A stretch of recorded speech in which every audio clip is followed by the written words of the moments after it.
Hello students, today we are going to discuss the concept of histogram and we will also discuss histogram stretching. Okay, so let's start करते हैं. Histogram basically जो histogram होता है ये बड़ा famous word है जो आप लोगों ने कहीं ना कहीं मैथमेटिक्स में भी पढ़ा होगा कि हिस्टोग्राम क्या होता है. तो अगर आपको ध्यान आता हो तो हिस्टोग्राम एक तरह की फ्रीक्वेंसी को रिप्रेजेंट करता था. बहुत सारे नंबर लिखे होते थे हम लोगों के पास और कहा जाता था इसका हिस्टोग्राम बनाओ. तो अगर कोई नंबर है, सपोज 1 से 10 नंबर थे टोटल और वो कई बार रिपीट हुए हैं, तो क्या होता था कि 1 कितनी बार रिपीट हुआ है, 2 कितनी बार हुआ है, ऐसे करते करते 10 तक कितनी बार नंबर्स रिपीट हुए हैं. तो नंबर्स एक तरफ लिख लेते थे, उसको रेपिटेशन एक तरफ लिख लेते थे और उसी हिसाब से लाइनें खींच देते थे कि ये अगर 2 बार हुआ है तो 2 तक खींच दी और 10 अगर से 1 बार हुआ है तो 1 तक, इस तरह से करते थे. तो उसकी इंपॉर्टेंस वहाँ पे जो मैथमेटिक हमने हिस्टोग्राम में पढ़ी थी उसकी इंपॉर्टेंस यहाँ पे बहुत ज़्यादा है, बहुत ही ज़्यादा है. मतलब कह लीजिए कि हिस्टोग्राम एक तरह से काफ़ी सारी प्रॉब्लम्स को सॉल्व करता है. दूसरा, बहुत सारी चीज़ों को भी बताता है इमेज में. तो समझते हैं बेसिकली यहाँ पे इसका क्या मतलब है और ये किस तरह से हमारे प्रॉब्लम्स को रिजॉल्व करता है और किस तरह से ये इमेज को समझता है और हमें भी समझाने की कोशिश करता है. तो लेट्स स्टार्ट हिस्टोग्राम. ठीक है, तो हिस्टोग्राम जो है वो क्या करता है, यहाँ पे जो हमारे ग्रे स्केल दिए होते हैं, जैसे कि हम अगर कहते हैं इमेज, तो आप समझते हैं कि इमेज जो होती है एक मैट्रिक्स होती है, से बहुत बड़ी सी मैट्रिक्स है जिसमें ग्रे स्केल वैल्यूज पड़ी हैं 0 से 255. और जब भी हम इसकी बात करते हैं तो आप जानते हैं कि उसके अंदर 0 से 255 वैल्यूज हैं और बड़ी सी मैट्रिक्स है, तो बहुत सारी वैल्यूज जो होंगी वो कहीं ना कहीं रिपीट हो रही होंगी because all these are integer values होती हैं. तो क्या है कि अब वो वैल्यूज जब रिपीट हो रही हैं तो सिंपल सी यही बात आ गई कि एक तरफ हमारे ग्रे स्केल दिए होंगे, दूसरी तरफ उसके नंबर ऑफ अकरेंस दिए होंगे कि 0 कितनी बार अकर कर रहा है, 1 कितनी बार अकर कर रहा है, 10 कितनी बार, 100, 150, 255, सारे ग्रे शेड्स कितनी बार, ग्रे शेड्स मतलब ग्रे लेवल जो है हमारे 0 से 255, वो कितनी बार अकर कर रहे हैं. तो वो जितनी बार अकर कर रहे हैं, ठीक है, उनको अगर हम प्लॉटिंग कर दें तो वो क्या होगा, एक तरह का हिस्टोग्राम होगा. बिकॉज हिस्टोग्राम का बेसिकली मतलब ही यही होता है कि क्या करना कि ग्रे स्केल के से नंबर्स को के अकरेंस को प्लॉट करना. यहाँ पे अगर कहें तो ग्रे स्केल के अकरेंस को प्लॉट करना, तो ये क्या कहलाएगा ये इमेज का हिस्टोग्राम है. ठीक है, अब ये जब इमेज का हिस्टोग्राम है तो हम ये भी देखेंगे अभी थोड़ी देर में कि ये किस तरह से प्लॉटिंग की जाती है. और फिर अब हम समझते हैं, चलो अच्छा पहले देख लेते हैं कि ये प्लॉटिंग कैसे की जाती है. ठीक है, फिर आगे बढ़ते हैं. तो देख लीजिए, अगर यहाँ पे सपोज दिया हुआ है ग्रे लेवल दिए हुए हैं और नंबर ऑफ पिक्सल, जैसे 0 लेवल पे 40 पिक्सल हैं, 1 लेवल पे 20 पिक्सल है, 2 लेवल पे 10 पिक्सल है, इस तरह से इतने इतने पिक्सल हैं हर लेवल पे. तो 2 तरह से इसकी प्लॉटिंग की जा सकती है. एक तो ये की जाती है कि जो आपकी एक्स एक्सेस है जिसको हम इनपुट आर से रिप्रेजेंट करते हैं और वाई को एस से रिप्रेजेंट करते हैं, तो ये जो आर वाला लेवल है यह आपका होता है ग्रे लेवल. ठीक है, और ये जो एस वाला लेवल है, यहाँ पे मैंने पी के लिखा है, पी के यहाँ पे हम जस्ट रिप्रेजेंट करें, ये स्टैंडर्ड नोटेशंस है, ध्यान रखिएगा कभी कभी फुल फॉर्म नहीं लिख के आएगा. तो पी के मीन्स नंबर ऑफ पिक्सल्स जो हैं हर लेवल पे, नंबर ऑफ पिक्सल. तो ये एक तरह से अकरेंस को रिप्रेजेंट कर रहा है कि 1 कितनी बार आया, देखिए 1 आया था 20 बार, तो 120 हो गए. यहाँ पे 0 होगा, 0 कितनी बार आ रहा है, 0 आ रहा है 40 बार, तो देखिए वहाँ पे ये 20 इसके लिए सिर्फ है रिप्रेजेंट. 0 आ रहा है 40 बार तो वो ऊपर 40 रिप्रेजेंट हुआ है. जैसे 2 आ रहा है 10 बार, तो इस तरह से रिप्रेजेंटेशन हुआ. ये एक तरह का हिस्टोग्राम हो गया. तो एक तो ये होता है हिस्टोग्राम को रिप्रेजेंट करने का तरीका. दूसरा तरीका ये भी होता है कि हम क्या करते हैं, नॉर्मलाइज कर सकते हैं. इसको ये बड़ा फेमस है, यहाँ पे देखिए मैंने बॉक्स में लिख दिया है नॉर्मलाइज हिस्टोग्राम. नॉर्मलाइज हिस्टोग्राम कैसे, नॉर्मलाइज हिस्टोग्राम का मतलब क्या है कि जो आपका स्केल था, इनपुट स्केल था, वो हमने वैसे ही रखा है, मीन्स ग्रे लेवल वैसे ही है, लेकिन जो आउटपुट स्केल है वो जो नंबर ऑफ अकरेंस था उसको हमने क्या कर दिया है, से एक रेंज में बांध दिया है. नॉर्मलाइजेशन इसलिए करते हैं ताकि चीजें जो हैं वो एक रेंज में लाई करें, कोई ना ज्यादा कोई ना कम. इससे इसका भी इंपॉर्टेंस है. तो ये क्वेश्चन मैं आपके लिए थोड़ा सा छोड़ के जा रहा हूँ, क्लास में डिस्कस करूंगा कि what is the importance of normalization. Normalization की क्या इंपॉर्टेंस, यहाँ पे मैंने लिख रखा है what is the importance of normalization. आप लोग पढ़िएगा, इस लेक्चर के थ्रू जाइएगा और फिर आप सोचिएगा, सर्च करिएगा और मुझे बताइएगा कि what is the importance of normalization in real life.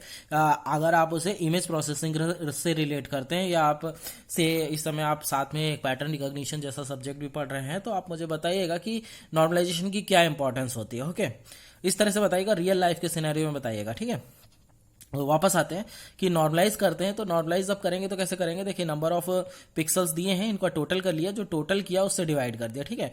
तो लिखा है divide by the summation of all the numbers, okay. तो जब डिवाइड किया तो देखिए यहाँ पे आ गया, ठीक है। इस तरह से डिवाइड करते हुए चले गए जो भी आया। तो इस तरह से हमने बताया कि 0 के आने के अक्रेंस जो है वो 0.4 है, ठीक है। 2 के आने के अक्रेंस जो है 0.2 है। आप जान गए होंगे किस नंबर से डिवाइड किया है हमने, ठीक है। तो ये सारी चीजें हो गई। तो दो तरह से होता है, एक तो होता है कि हम क्या कर सकते हैं, एक तरफ हम क्या करें, ग्रे स्केल रख लें, और दूसरी तरफ हम क्या करते हैं, प्रोबेबिलिटी ऑफ अकरेंस रख लेते हैं, ठीक है। देन एक दूसरा तरीका सिंपल सा वही कि जो है एक तरफ हमने ग्रे स्केल रखे, दूसरी तरफ नंबर ऑफ अकरेंस। तो ये दो तरीके हैं जिसकी तरह से हम इमेज को के हिस्टोग्राम को प्लॉट कर सकते हैं। नाउ अब ये तो हो गया कि नॉर्मल हिस्टोग्राम क्या होता है और उसको प्लॉटिंग कैसी होती है। नाउ अब आता है मेन चीज कि हिस्टोग्राम की क्या इंपॉर्टेंस होती है इमेज में। तो इमेज में क्या इंपॉर्टेंस है ये समझते हैं। तो यहाँ पे जैसे कि आप देख पा रहे होंगे कि अगर कोई इमेज है, ठीक है, और हम उसका हिस्टोग्राम बना देते हैं, सपोज ये एक इमेज थी, उसका हिस्टोग्राम बनाता, तो ये क्या करता है, हमको उस इमेज की ओवरऑल डिस्क्रिप्टिव प्रॉपर्टीज के बारे में बताता है, उसके पूरे ओवरऑल डिस्क्रिप्शन के बारे में बताता है। अच्छा, तो ये आप हमने तो बोल दिया कि ओके कि ये डिस्क्रिप्शन के बारे में बताता है, लेकिन आप इसको एज इट इज ग्रैप मत करिए, बिकॉज ये टॉपिक्स जो भी हैं, जितने भी हम लोग आज तक पढ़ते आ रहे हैं, ये याद करने वाले नहीं है। दैट इज अंडरस्टैंडिंग टॉपिक का कॉन्सेप्ट है इनके पीछे। तो डिस्क्रिप्शन कैसे बताते हैं, सपोज एक एग्जांपल देता हूँ। मैंने कहा आपके सामने एक इमेज बनी है, ठीक है, एक इमेज है, ठीक है, वो कोई भी इमेज है। ये इमेज क्या है ये नहीं बताएगा, ये उसके बारे में बहुत कुछ बता देगा।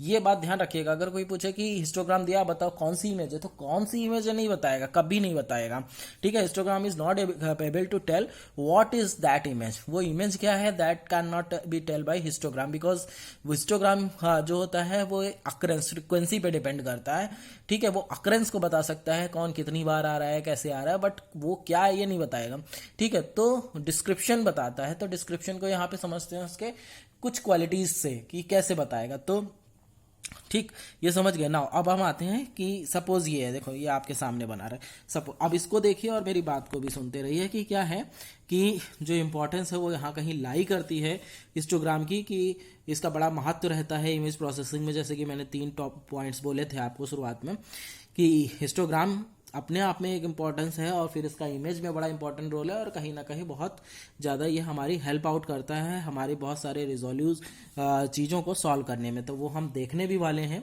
आगे पढ़ते हैं, ठीक है। हिस्टोग्राम क्या करता है, तो अगर मान लो मैं आपसे कहूँ कि आपके पास एक इमेज दी है और उसमें जो है सारे पिक्सल्स जो हैं बहुत ही डाउन है, डाउन इन द सेंस 0 से 255 जो ग्रे स्केल की रेंज होती है उसमें सारे पिक्सल से 50 के अंदर ही लाई कर रहे हैं, ठीक है। तो अगर हम ऐसा कर दें कि जितने भी पिक्सल है, सपोज 100x100 की इमेज थी और उसमें जितने भी पिक्सल थे वो 50 के अंदर लाई कर रहे थे, तो ज़्यादातर पिक्सल आपको इधर लाई करते हुए दिखाई देंगे। अगर आप उसका हिस्टोग्राम बनाएंगे तो इस साइड में कुछ लाई नहीं करेगा, कोई इधर 255 आएगा और इधर 0 आएगा, 0 के पास ही लाई कर रहे हैं तो ये आएंगे। तो आप जानते हो कि ज़्यादातर पिक्सल अगर 0 के पास लाई कर रहे हैं तो सिंपल सी बात आ गई कि वो इमेज कैसे होने वाली है, वो इमेज डार्क होने वाली है। बिल्कुल, देखो इसने एक प्रॉपर्टी बता दी क्या कि इमेज डार्क होगी। आपने कुछ नहीं करना है, आपने सिर्फ हिस्टोग्राम बनाया और हिस्टोग्राम के बेसिस पर उसने ये बता दिया ओके कि इमेज कैसी है, डार्क है। देन अगर आपको इमेज देते हैं जिसमें हम कहते हैं कि सारे पिक्सल, मोस्टली ज़्यादातर पिक्सल जितने भी हैं वो से कह दो 200 से ऊपर के हैं, तो जब 200 से ऊपर के हैं या 255 की तरफ ज़्यादा पिक्सल हैं तो क्या हो गया, वो इमेज पूरी ब्राइट हो गई, ठीक है। ऐसे ही अगर हम आपसे कहें कि जितने भी पिक्सल हैं वो बीच में कहीं लाई कर रहे हैं, ना इधर लाई कर रहे हैं ना उधर, ज़्यादातर पिक्सल बीच में ही लाई कर रहे हैं, तो वो क्या है, उनका कंट्रास्ट बहुत कम होगा, ठीक है। और अगर आपसे कहते हैं कि जो भी है इमेज उसमें लगभग सारे पिक्सल्स हर जगह ही लाई कर रहे हैं, कोई ऐसा नहीं है कि इधर ज़्यादा है उधर कम है, ठीक है, कुछ आपस में कम ज़्यादा होंगे, दैट इज़ ओके, बट लगभग हर रेंज में लाई कर रहे हैं। तो जब हर रेंज में लाई करते हैं तो वो ओवरऑल इमेज हमारी अच्छी मानी जाती है, विद हाई कंट्रास्ट मानी जाती है। तो बेसिकली ये जो 4 डायग्राम बने हैं ये क्या कर रहे हैं, हिस्टोग्राम की इंपॉर्टेंस को एक तरह से रिप्रेजेंट कर रहे हैं कि एक हिस्टोग्राम, सिर्फ हमें हिस्टोग्राम बनाने से ये पता चल जाता है कि वो इमेज कैसी है, डार्क है, ब्राइट है, लो कंट्रास्ट है कि हाई कंट्रास्ट है। और जब ये हिस्टोग्राम हमको ये बता देता है तो कहीं ना कहीं इसने हम लोगों को क्या किया, हेल्प कर दिया, क्या उसको सही करने के लिए भी, ठीक है। तो उसको आप सही कैसे करें, ठीक। तो एक तो हिस्टोग्राम क्या होता है, हमने इसमें समझा हिस्टोग्राम क्या होता है, दूसरा हमने ये समझा कि उसको प्लॉटिंग कैसे करते हैं, दो तरह से करते हैं, and importance of histogram. Question आपके लिए छोड़ के जा रहा हूँ कि व्हाट इज नॉर्मलाइज्ड हिस्टोग्राम की क्या इंपॉर्टेंस होती है। देन अभी लेक्चर खत्म नहीं हो रहा है, इसके बाद हम इसी के साथ साथ ये टॉपिक कवर करते हैं कि हिस्टोग्राम, हमने कहा ना कि ये बहुत सारे रिजॉल्व करता है हमारे इशूज, तो एक इशू जो है वो रिजॉल्व करते हुए चलते हैं। देखते हैं यहाँ पे, देखो आपके सामने एक टॉपिक आता है इसी में हिस्टोग्राम से रिलेटेड हम 3 टॉपिक पढ़ने वाले हैं जो आज पढ़ने वाले हैं, दैट इज हिस्टोग्राम स्ट्रेचिंग, और जो अगले 2 लेक्चर्स में पढ़ेंगे हम लोग वो टॉपिक है हमारे पास हिस्टोग्राम स्पेसिफिकेशन एंड इक्वलाइजेशन। सो पहले इक्वलाइजेशन देन स्पेसिफिकेशन। ओके, तो आते हैं हिस्टोग्राम स्ट्रेचिंग। यहाँ पे मैंने 2 नाम इसके अलग से लिखे हैं बिकॉज डिफरेंट बुक्स जो है इनको अलग अलग नामों से जानती हैं, अलग अलग कारणों के कारण इनके अलग अलग नाम पड़ जाते हैं। तो हिस्टोग्राम स्ट्रेचिंग को कई जगह पे लीनियर स्ट्रेचिंग के नाम से भी जानता है और कहीं कभार हिस्टोग्राम स्केलिंग के नाम से भी जाना जाता है। ठीक है, तो बेसिकली हमारा काम क्या था, ये पढ़ क्यों रहे हैं हम लोग, इसकी ज़रूरत क्या थी। तो क्या होता है कि जैसे कि हमने अभी कहा कि सपोज एक इमेज है, आपने उसका हिस्टोग्राम बनाया, ठीक है, तो वो इमेज जो थी बताती है बहुत कुछ, उस हिस्टोग्राम जो होता है उस इमेज के बारे में बहुत कुछ बता देता है। तो जैसे सपोज ये हिस्टोग्राम बना है, इसमें रेंज जो है बहुत डाउन सी है, मतलब हर जगह है बट बहुत डाउन है। ठीक है, ये मैंने छोटा सा बना दिया, आपको दिख रहा होगा। ठीक है, तो ये बहुत कम जगह पे लाई कर रहा है। ठीक, तो हमारा एम ये था कि हम इसको क्या करें, इसकी रेंज को पूरी ओवरऑल रेंज में फैला दें। से ये थोड़ा सा छोटा सा है, ठीक है, सपोज यहाँ से यहाँ तक लाई कर रहा है तो हम चाहते हैं इसको पूरी ओवरऑल रेंज में फैला दें। कोई एक इमेज थी जिसके ज़्यादातर पिक्सल 0 से 100 तक ही लाई कर रहे थे, तो हम चाह रहे थे कि उनके सारे पिक्सल्स को 255 तक पहुंचाने की कोशिश करें। ठीक है, कोशिश करें, फिर वही वर्ड आता है कोशिश करें, यानी मतलब कामयाब भी होंगे कहीं ना कहीं, कुछ कमियां रह जाएंगी तो आगे बढ़ेंगे कॉन्सेप्ट्स को लेके। तो ये हमारा एम है हिस्टोग्राम की स्ट्रेचिंग का, to spread the histogram to cover over the entire range instead of changing the shape. Shape नहीं चेंज करते, सिर्फ उनको इंटायर रेंज तक पहुंचाते हैं। ऑब्वियस सी बात है, जब इंटायर रेंज तक पहुंचाएंगे तो ऐसे ही नहीं कि किसी को बढ़ा के कहीं खिसका दिया कहीं खिसका दिया, नहीं, एक रिलेशन के फॉर्म में जो है आपको ये चीजें मिलेंगी। देन तो अब आते हैं एक मैथमेटिक्स। अब यहाँ पे एक क्वेश्चन, देन अगेन 2 क्वेश्चन है, 2 टॉपिक्स 2 क्वेश्चन कि आप बताएंगे कि ये फॉर्मूला जो है ये आपने कहीं, मैंने भी पहले छोड़ा है इस तरह का फॉर्मूला, कहीं पढ़ाया हुआ है, आप ही को इमेज में ही पढ़ाया है, तो आप मुझे बताएंगे you have to tell whether this formula is came from, ये फॉर्मूला एक तो आया कहाँ से, ठीक है, और ये फॉर्मूला जो वहाँ पे था और यहाँ पे था, अगर दोनों सेम है तो फिर डिफरेंस क्या है। ठीक है, नाउ मैं अभी कुछ नहीं बताने वाला हूँ, आपसे डिस्कस करूंगा बिकॉज बहुत ही अच्छे से एक्सप्लेन किया है मैंने इस फॉर्मूला की एक जगह पे, बहुत ही अच्छे से एक्सप्लेन किया है। तो आपको ये बताना है कि फॉर्मूला जो है कैसे बना, ठीक है, और अगर ये फॉर्मूला बना है तो हम लोग पढ़ चुके हैं जिस टॉपिक का नाम कुछ और था, तो जब वो फॉर्मूला वहां पे है तो इस टॉपिक में कैसे आ गया फॉर्मूला। ठीक, नाउ हिस्टोग्राम स्ट्रेचिंग के लिए जो एक फॉर्मूला है वो ये है कि S max minus S min divide by R max minus R min, ठीक है, और ब्रैकेट में R minus R min plus S min. तो यहाँ पे एस मैक्स जो है वो रिप्रेजेंट करता है जो मैक्सिमम, देखिए 2 लेवल होते हैं हमारे पास, एक तो कि इनपुट रेंज है हमारी, ठीक है, इनपुट है हमारा यहाँ से यहाँ, आउटपुट हमको यहाँ से यहाँ ले जाना है। ठीक है, तो आउटपुट जहाँ से जहाँ ले जाना है उसका जो मैक्सिमम लेवल है आउटपुट का वो है एस मैक्स, और जो मिनिमम लेवल है आउटपुट का वो है एस मिन। ऐसे ही जो इनपुट लेवल है उसमें जो मैक्सिमम लेवल है वो है आर मैक्स, और जो मिनिमम लेवल है इनपुट का वो है आर मिन। नाउ अब एक क्वेश्चन सॉल्व करेंगे, ये फॉर्मूला आप हमें बताएंगे, हम वहीं पे डिस्कस करेंगे। ठीक है, फिर अब देखिए एक क्वेश्चन है आपके लिए, सपोज ये आपका ग्रे स्केल थे और ये नंबर ऑफ पिक्सल्स थे, ठीक है, तो यानी मतलब आप हिस्टोग्राम तो बना ही सकते हैं। Okay, then perform histogram stretching on the 8x8 level gray image for the above data. इस डेटा को आपको क्या करना है, इस डेटा से जो हिस्टोग्राम बनेगा तो कैसा भी बनेगा, आपको उसकी स्ट्रेचिंग करनी है। ठीक, तो जैसे ही हमने कहा आपको क्या करना है, हिस्टोग्राम की स्ट्रेचिंग करनी है, आपके दिमाग में तुरंत ये फॉर्मूला आ जाता है। ठीक है, अभी मत सोचिए ज़्यादा ये कैसे बना, अभी पूरा लेक्चर सुन लीजिए उसके बाद। ठीक है, then S max minus S min, तो ये हैं कहाँ से, अब ये जो डेटा मांग रहा है, फॉर्मूले के अंदर बहुत सारे वेरिएबल्स हैं, तो ये कहाँ से आएंगे, कैसे निकलेंगे। तो देखिए बहुत इंपॉर्टेंट है, बड़े ध्यान से सुनिएगा इसको, चारों वैल्यूज लिख लिए, एस मैक्स एस मिन व आर मैक्स आर मिन। ठीक है, अब नाउ देखिए आपको इनपुट दिया है, पहले वहीं से शुरू करते हैं, आर मिन और आर मैक्स है। इसमें देखिए आपके नंबर ऑफ पिक्सल शुरू कहाँ से हुए हैं, ध्यान दीजिएगा, आपके नंबर ऑफ पिक्सल शुरू कहाँ से हुए हैं। तो देखिए यहाँ पे 0 है, यहाँ पे 0, ये 5 से शुरू हुए, यानी मतलब किस लेवल से शुरू हुए हैं, सेकंड लेवल से। ओके, फिर से बोल रहा हूँ, ध्यान दीजिएगा, ऐसे नहीं बिल्कुल जीरो से। अगर शुरू हुआ है जीरो से तो ओके है, नहीं तो फिर ऐसे नहीं बनेगा। जहां से शुरू हुआ है, ठीक है, तो शुरू कहां से हुआ है 5, यहां से हुआ है, नहीं मतलब सेकंड से, तो आर मेन की वैल्यू क्या हो जाएगी 2। देन आप देखिए कहां तक गया है, मतलब आखिरी तक गया है तो ओके, नहीं तो जहां तक लास्ट वैल्यू मिलेगी आपको, ठीक है, 19 कहाँ पे 5 पे, तो हो गया 5। ठीक है, तो अगर मान लो यहाँ 5 होता, 0 होता, 0 होता, 20 होता, तो पहला मिल जाता, तो जहां से भी मिल जाएगा वहीं से शुरू करेंगे। यहाँ पे पहला 5 है, वो 2 पे है, तो 2 आ गया, एंड 19 जो है वो 5 पे है, तो 5 आ गया। ये तो हो गया इनपुट। अब आउटपुट क्या है, कह रहे हैं आपको ध्यान होगा, हमने हिस्टोग्राम स्ट्रेचिंग पढ़ा था, तो कहा था इंटायर रेंज, पूरी रेंज में पहुंचाना है। तो आप जानते हो कि जो इंटायर रेंज होती है वो हमारी लेवल में कहां से कहां तक होती है, 0 से 7 तक होती है। बिल्कुल सही। अब आपके पास कुछ भी नहीं है, सब कुछ आपके पास डेटा मौजूद है, आपको सॉल्व करना है। तो इसमें पुट कर दीजिए 7 - 0, 5 - 2, r माइनस यहाँ पे 2 आ जाएगा, यहाँ पे 0 आ जाएगा। इसको जब सॉल्व करेंगे तो 7/3 r - 2, ये आपके पास फाइनल फॉर्मूले से आया।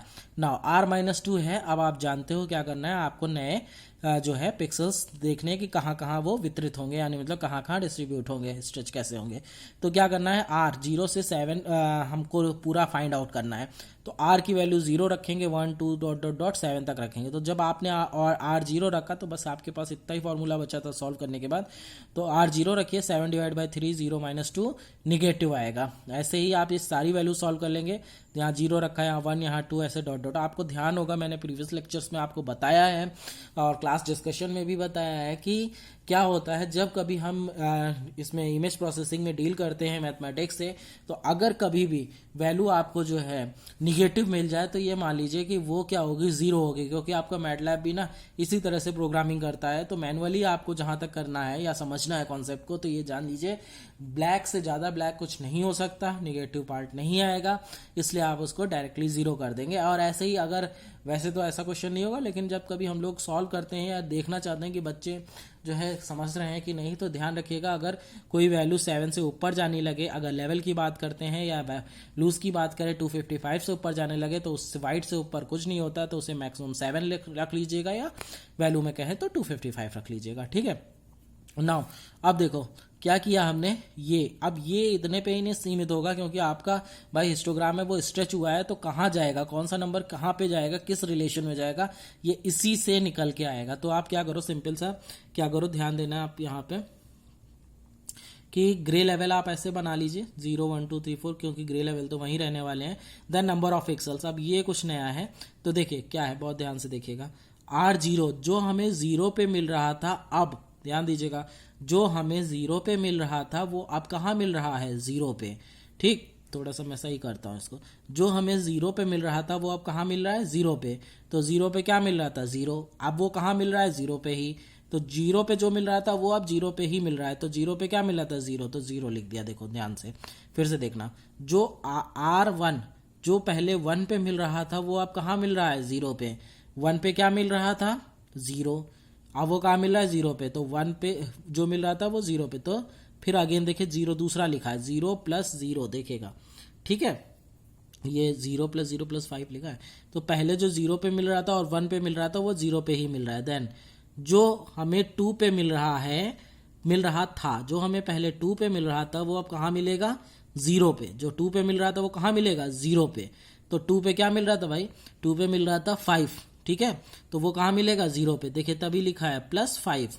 ठीक, नाउ आप देखिए 0 वाले सारे खत्म हो गए, जो 0 1 और 2 पे मिल रहा था वो सारे अब कहाँ मिल रहे हैं, 0 पे। तो 0 1 और 2 पे क्या मिल रहा था, 0 + 0 + 5, तो 0 + 0 + 5 कहाँ आ गया, 5 पे आ गया। ठीक, नाउ अब जो हमें 3 पे मिल रहा था वो अब कहाँ मिलने लगा, 2 पे। ये भाई आप सॉल्व करेंगे पूरा, ठीक है, पॉइंट्स में आएगा, तो आपको बता चुका हूँ पहले भी कि क्या है, 0.5 होगा तो ऊपर चला जाएगा नंबर, और नहीं तो फ्लोर फंक्शन हो जाएगा। ठीक है, राउंड ऑफ करना, सिंपल मैथमेटिक्स। ठीक, नाउ जो 3 पे मिल रहा था वो 2 पे मिलेगा। 3 पे भाई क्या मिल रहा था, 3 पे मिल रहा था 20, वो कहाँ चला जाएगा, 2 पे।